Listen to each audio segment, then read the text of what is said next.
My name is Nawal Al-Makhafi and I'm a documentaries correspondent at the BBC. The way I got to the BBC was when the Arab Spring kicked off, I took my own camera and I went back home to Yemen to do some reporting. I wasn't working for anyone at the time.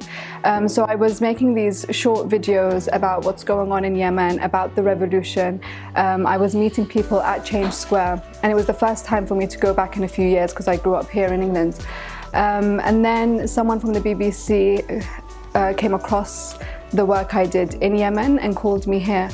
And then we were talking about different stories. I worked on developing another story in Yemen, which got commissioned here. And that was my first job at the BBC.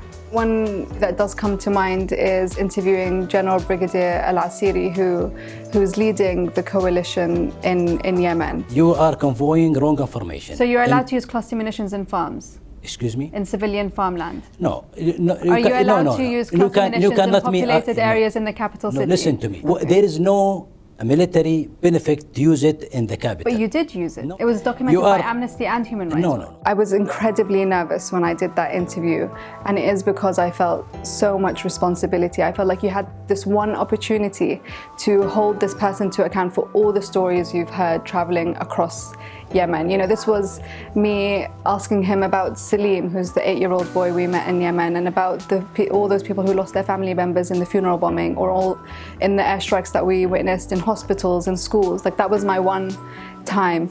And yeah, I did feel like, you know, that responsibility definitely helped me and gave me the strength in the interview.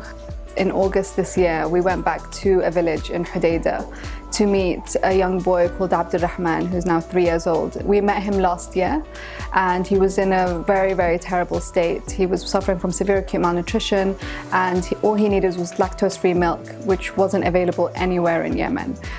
We were able to get him the milk with the help of the doctor in our film.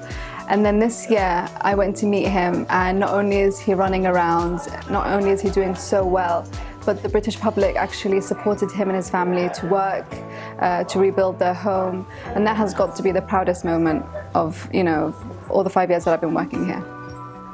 I don't think you can be a journalist because you like to write, or you can be a journalist because you want to be in front of the camera. You have to do it because you truly care about hearing people's stories and telling stories, because if you don't care about that, you're never going to be able to do it really well.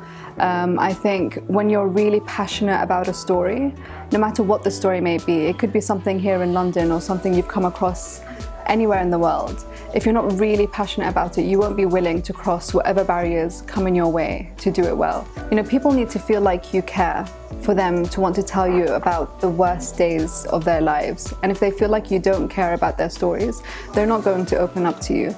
Being a woman, I think, on the ground is a huge plus. And everyone tells me, no, it can't be. It must be really hard because you're a woman to travel across Yemen, for example, in such a male-dominated society. But if anything, no, I think it gives me way better access. It means that people don't feel threatened to tell me their story. It means I can speak to women, I can speak to children, and it really helps me. I think here, it's definitely a bit more difficult for a woman. I myself haven't faced any problems yet, but then I haven't been doing this for that long yet.